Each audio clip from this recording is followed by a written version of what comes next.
Réveillez-vous. C'est le dernier salut de Dieu, choisirez-vous de vous repentir?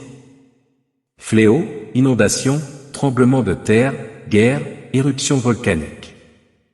Tout cela est-il vraiment un phénomène naturel?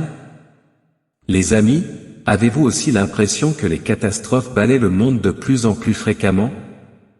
La Bible nous a dit que lorsque les péchés remplissent la terre, Dieu envoie des avertissements et des catastrophes. Le déluge au temps de Noé et le feu et le soufre sur la ville de Sodome étaient tous dus au fait que les péchés de l'humanité avaient offensé la justice de Dieu. Le monde d'aujourd'hui répète-t-il les mêmes erreurs? C'est une question que nous ne pouvons pas éviter. Comment devons-nous faire face à ces catastrophes fréquentes? Devons-nous continuer à rester insensibles ou devons-nous, comme les Ninivites, saisir l'occasion de la miséricorde de Dieu et se repentir sincèrement? Les Ninivites nous ont donné la meilleure réponse. Par l'intermédiaire du prophète Jonas, Dieu a averti la ville de Ninive. Encore 40 jours, et Ninive est détruite. Jonas 3h04.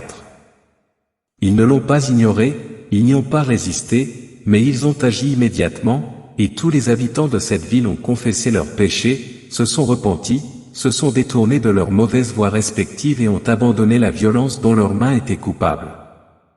Ils ne sont pas repentis en parole, mais par une transformation du fond de leur cœur. C'est pourquoi Dieu a eu pitié d'eux, et a détourné sa colère. Et nous aujourd'hui? Peste, tremblement de terre, guerre, ces avertissements nous sont parvenus. Pensons-nous encore que tout cela est le fruit du hasard? Continuons-nous à vivre dans les péchés, tout en imaginant que Dieu nous sauvera? Le Seigneur Jésus a dit, « Mais si vous ne vous repentez, vous périrez tous également » Luc 13h03.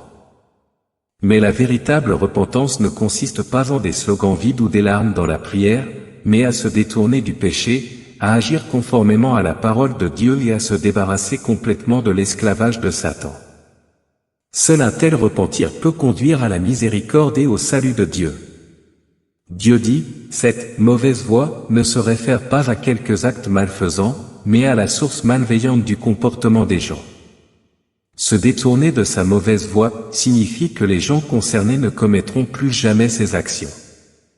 En d'autres termes, ils ne se comporteront plus jamais de cette manière mauvaise. La méthode, la source, le but, l'intention et le principe de leurs actions ont tous changé, ils n'utiliseront plus jamais ces méthodes et ces principes pour apporter la joie et le bonheur dans leur cœur. Abandonner la violence dont leurs mains étaient coupables, signifie déposer ou mettre de côté, rompre totalement avec le passé et ne jamais revenir en arrière. Lorsque les habitants de Ninive ont abandonné la violence dont leurs mains étaient coupables, cela a prouvé et représenté leur vraie repentance. Dieu observe l'apparence des gens ainsi que leur cœur. Quand Dieu observa la vraie repentance dans le cœur des Ninivites sans questionnement et observa également qu'ils avaient quitté leur mauvaise voie et abandonné la violence dont leurs mains étaient coupables, il a changé son cœur. C'est-à-dire que la conduite et le comportement de ces gens et leurs diverses manières de faire les choses, ainsi que la vraie confession et la vraie repentance des péchés dans leur cœur, ont amené Dieu à changer son cœur, à changer ses intentions, à retirer sa décision et à ne pas les punir ou les détruire. Ainsi, les habitants de Ninive se sont acquis une fin différente. Ils ont racheté leur propre vie et en même temps ont gagné la miséricorde et la tolérance de Dieu. À ce stade, Dieu a également rétracté sa colère. La miséricorde et la tolérance de Dieu ne sont pas rares, la vraie repentance de l'homme l'est. Indépendamment de ce qu'avait été la colère de Dieu envers les Ninivites, dès qu'ils ont déclaré un jeûne et se sont couverts de sac et de la cendre, son cœur s'est adouci et il a commencé à changer d'avis. Avant qu'il ne leur annonce qu'il allait détruire leur ville le moment avant leur confession et leur repentance pour leurs péchés, Dieu était toujours en colère contre eux. Après qu'ils eurent posé une série d'actes de repentance, la colère de Dieu contre les habitants de Ninive s'est graduellement transformée en miséricorde et en tolérance pour eux.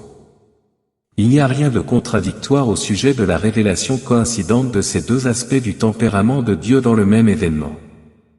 Alors, comment devrait-on comprendre et connaître ce manque de contradiction? Dieu a exprimé et révélé chacune de ces deux essences diamétralement opposées avant et après que les Ninivites se soient repentis, permettant aux gens de voir la réalité de l'essence de Dieu et le fait qu'elle ne peut être offensée.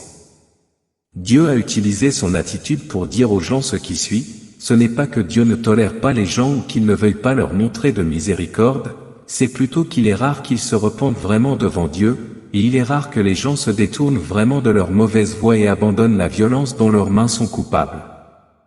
En d'autres termes, quand Dieu est en colère contre l'homme, il espère que l'homme sera vraiment capable de se repentir et il espère voir la vraie repentance de l'homme, auquel cas il continuera libéralement à accorder sa miséricorde et sa tolérance à l'homme. C'est dire que la conduite malfaisante de l'homme entraîne la colère de Dieu, tandis que la miséricorde et la tolérance de Dieu sont accordées à ceux qui l'écoutent et se repentent vraiment devant lui, à ceux qui peuvent se détourner de leur mauvaise voie et abandonner la violence dont leurs mains sont coupables. L'attitude de Dieu a été très clairement révélée dans son traitement des Ninivites. La miséricorde et la tolérance de Dieu ne sont pas du tout difficiles à obtenir et ce qu'il exige, c'est une vraie repentance. Tant que les gens se détourneront de leur mauvaise voie et abandonneront la violence entre leurs mains, Dieu changera son cœur et changera son attitude à leur égard.